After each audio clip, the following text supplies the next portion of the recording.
So I've been watching this debate show on YouTube. I think it's called Jubilee, where they put one person in the middle, and it could be a Democrat or a Republican, and they surround them with 20 of the opposite party. And they're timed with a clock, and that person in the middle has to present 4 or 5 different, questions, scenarios, situations in which why they believe that their president is better, or why they believe that the president that they're against is worse. And then the people around them have to, compete to get into that seat, like musical chairs, to discuss. And I've seen both sides. I've seen it done in both different ways, right? With the Republicans sitting in the middle with 20 Democrats, and with the Democrats sitting in the middle and 20 Republicans. And this is the conclusion that I'm coming to. This is why I don't like to discuss politics. This is why I don't think it should break up families. This is why I don't think it should take up so much importance in our mind. Okay? Republican and Democratic policies, points of view, presidents, House, Senate, Congress members, and people that are on both sides are equally necessary and important. And there's this facade, there's this circus, if you will, that goes on every 4 years so that the human population, so that the American people have something to argue about, to watch, to discuss, to debate, to feel like they're a part of, to have passion for, to be distracted by. Remember why the TV was even made, guys. If people are home watching TV, getting their fix, they're not out committing crimes. They're not out picking up prostitutes. They're not out getting drunk at the bar.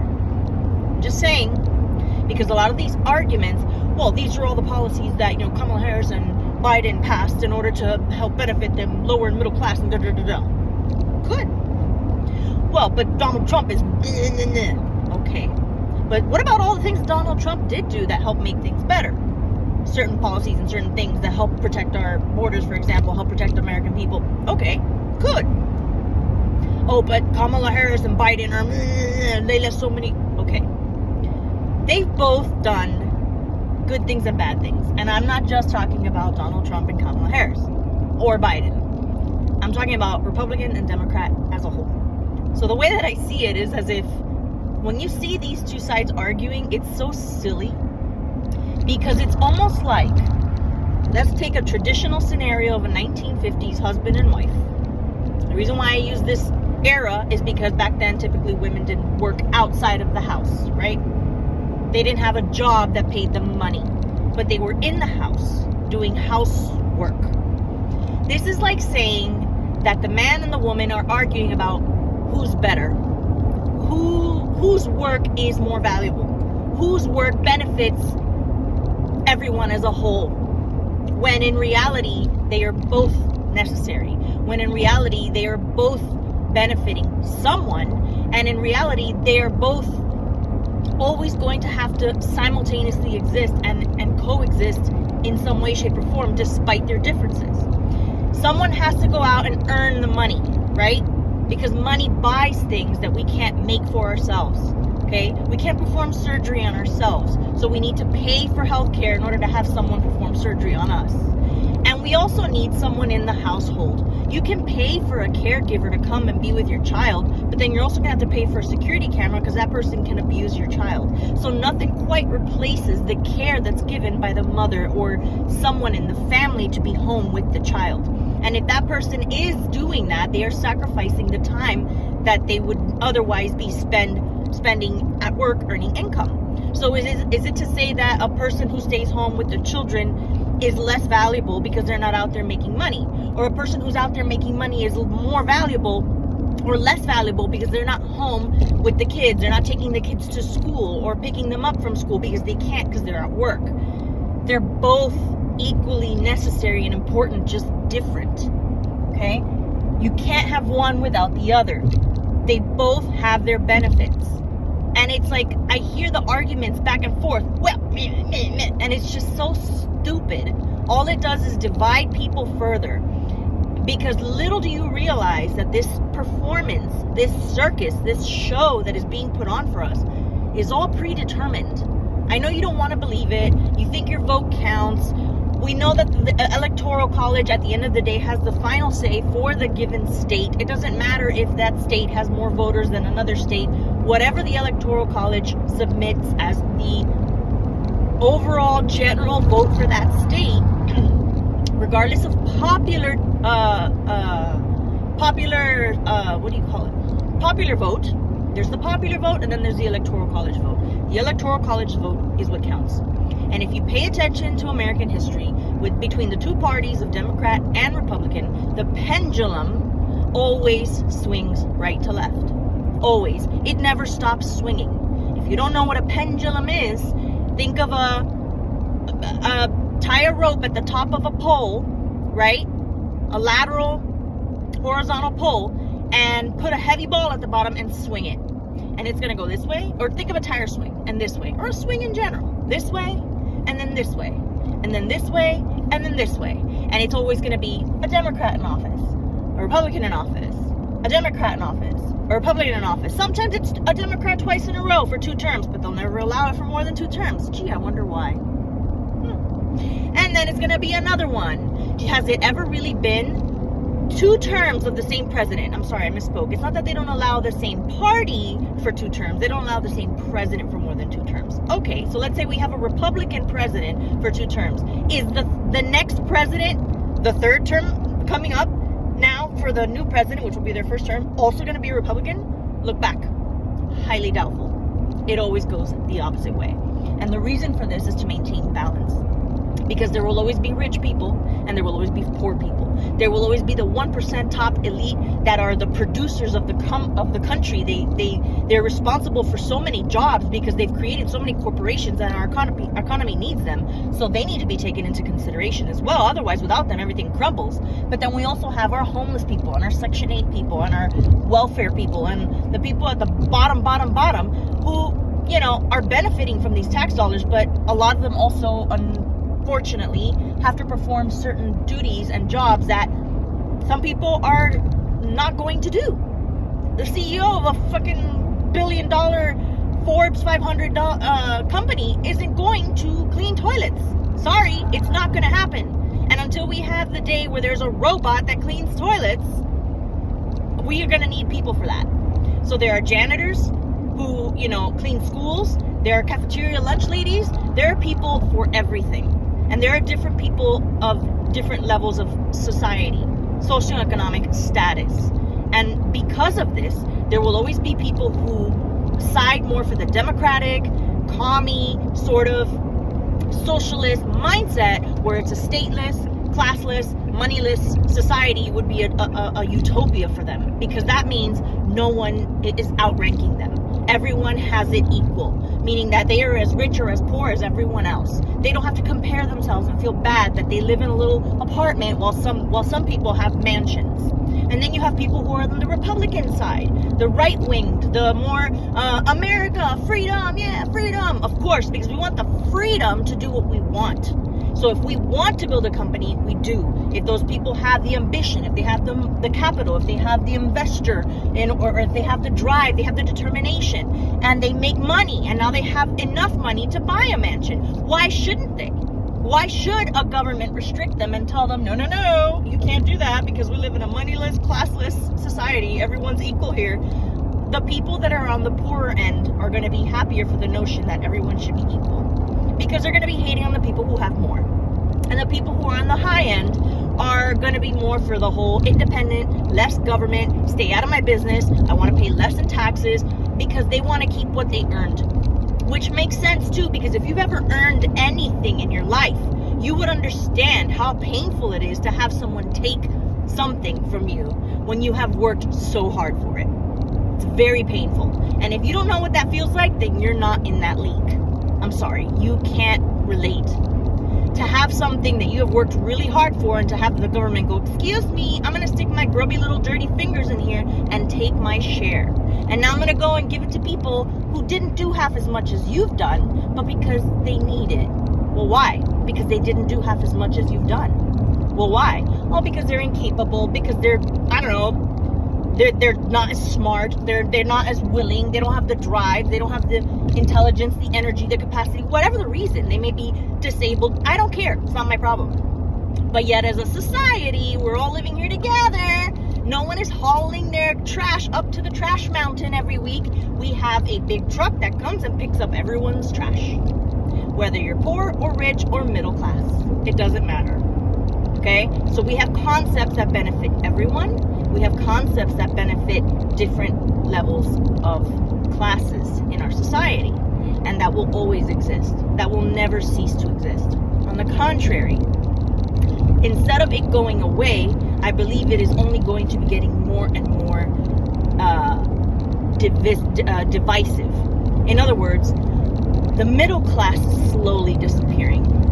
It is starting to become like every other country, where you look at it and there are monarchs, there's kings, there's queens, there's, lords and ladies and the prince and princess of this country or that country. There's presidents in some of these countries, and then there's everyone else. There's very few rich people left or middle class people left. The rich people are the people in power, the people in government, the people in royalty, the monarchs essentially, and everyone else is a peasant, including the hard workers. In Cuba, doctors were quitting being doctors for the people to drive taxi cabs. Because in that communist country, in that socialist country, in which there's no money, there's no classes, and there's just no states, it's just, we're all equal, they're all equally poor. And the only ones who win and have all the money is the government. So if you really believe that that is going to benefit the people, you are sorely, sorely mistaken. And if that ever happens, you're going to be in for a hell of a surprise. Okay? Because they were quitting being doctors to drive taxi cabs, because it got to the point that the tourism became so popular, because that's what the government wanted. That's how they make their money. They have half of their island dying and starving with no medical care, and the country's falling to shit. Houses and cars are just disintegrating. And then they have the most beautiful high-end luxury side of the tourism. It pays better to drive a taxi than to be a doctor. The doctors were making $20 a week, I think is what it was, or a day. We're talking American dollars, because mind you, they don't earn American dollars. So, but the country uses American dollars. They accept it as payment from all over the world for their tourism, and they use it to buy goods and things that they need for themselves. In other words, the government, because for the people, they put stores and they put things out there, but the people don't have the opportunity to earn American dollars.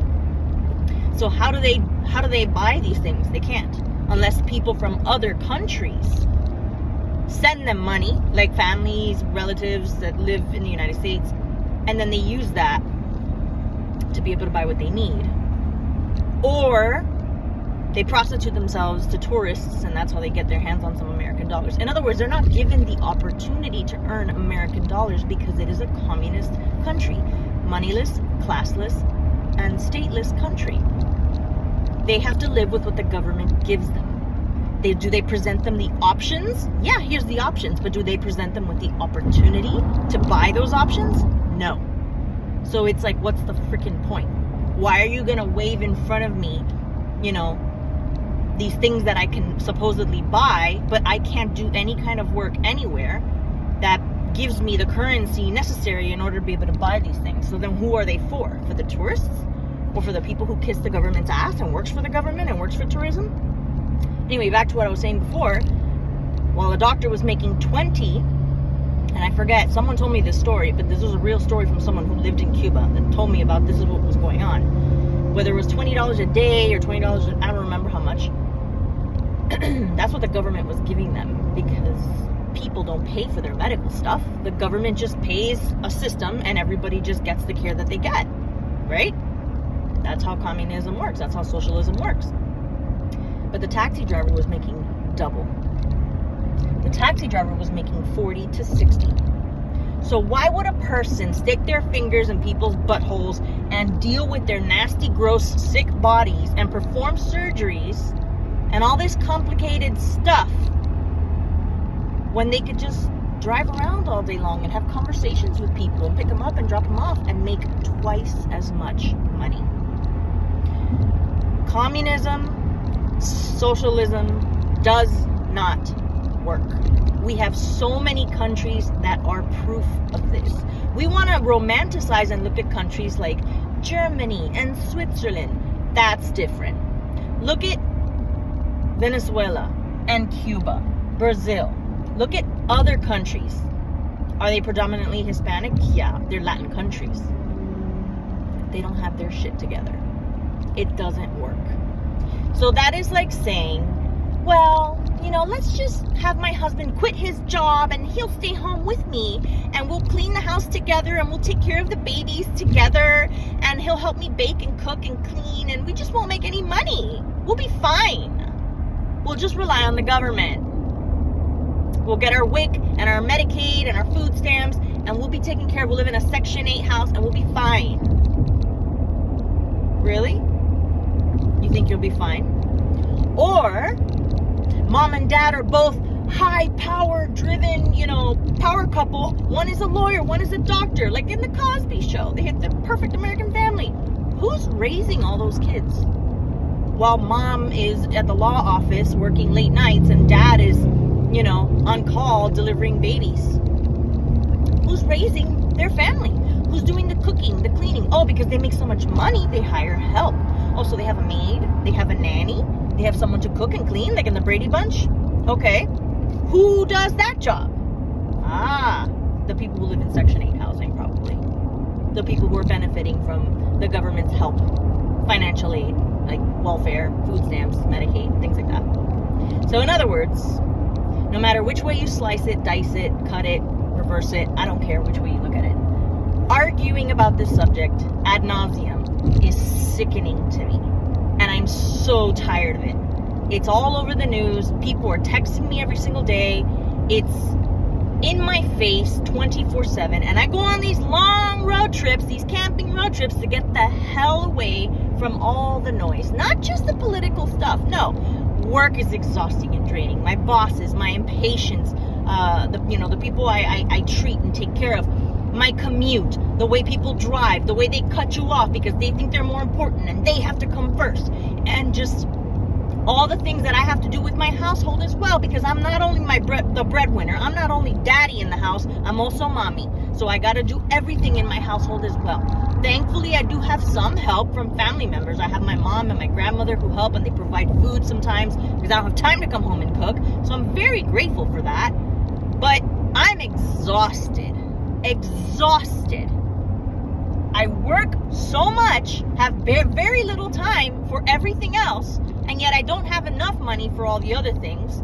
And it's like, really, I just fall in this middle category that is slowly disintegrating. It's slowly disappearing. Either I'm going to become the elite top 1%, or I'm just going to fall down because the value of the dollar is just decreasing more and more as time passes. The more you print money, the more it decreases in value. Therefore, the less your dollar can buy.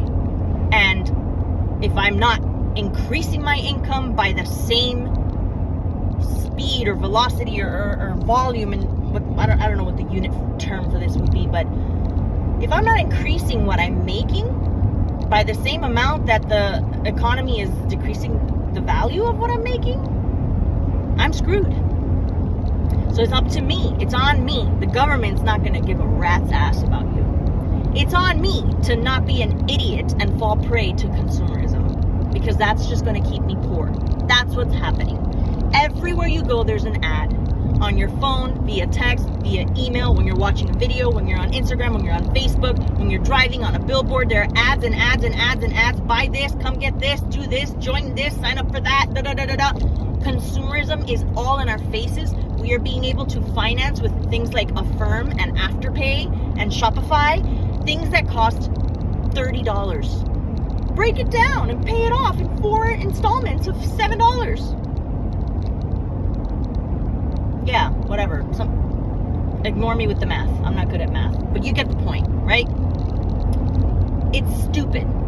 If you have to finance something that costs $30, you cannot afford that item. We are not being taught how to use our money wisely.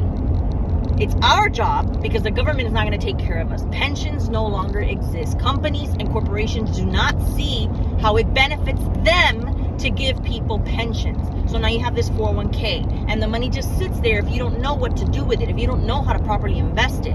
But aside from your 401k, you should have your own thing too. You should have your own Roth IRA, and you should have money put away, and you should be able to invest it accordingly. But people don't know what to do, and they don't know how. And so they just distract themselves with the fun of, let's go out to dinner, and let's go buy this, and let's go shopping, and let's get the latest that. And you're getting poorer and poorer and poorer, and you're going to end up in that peasant situation. So stop arguing about politics. Realize that both sides are two sides of the same coin. It's a double-edged sword. They're two evil necessities, right? They're the good and evil twin. They're the good cop, bad cop. They're the mom and dad. You need both. Quit arguing about which one is more important, and pay the fuck attention to what you're doing with your life, with your money, and what you want the outcome of your life to be. What you want it to be now, today, what really matters. What's really important to you. What's really important to you. What people care about, what you have on your wrist. What people care about, what you're driving around in. What people care about, what's on your face or on your nails. Or what kind of place you live in. Or your sense of peace of knowing that when you reach an age that your body and your mind are so exhausted that you cannot physically or mentally continue to do the labor and work that you do every day to earn your devaluing dollar for the rest of your life. Well, there will come a day, whether you're 60, 65, 70, 75, or 80, where you can't do it anymore. You can't do it anymore. You have an injury here or there, or you're suffering from forgetfulness, or whatever the case may be. If you didn't put anything away, if you didn't invest it so that it can grow, because your employer is certainly not going to pay you more year after year after year in the same rate that the value of the dollar is decreasing. If you didn't do your due diligence to be mindful of your spending and to be mindful of your investing, to protect the future you, even though you're thinking, well, what if I never live to that age? I'm not going to enjoy my life now, and then I'm going to die and have all this money in the bank. Well, that's the gamble of life. Sorry, that's the risk that you take. You could die tomorrow. You're right. And did you do enough and have enough fun? Probably not. But you could also live to be 90. And did you plan enough for that time? Probably not. You're going to be screwed then too. So you have to find a balance. You got to find the balance of enjoying yourself. That's what I'm trying to do. And you also have to find the balance of not enjoying yourself too much where you're breaking the bank for the future you. That's it. That's all. That's all I gotta say. Stop arguing about presidents. It doesn't freaking matter. Whoever's going to be elected is going to be elected. Stop arguing about other people and what they do and what they have done for you. Nothing that any of them has ever done will ever really directly affect you so profoundly, so much as what you do for yourself. Take care.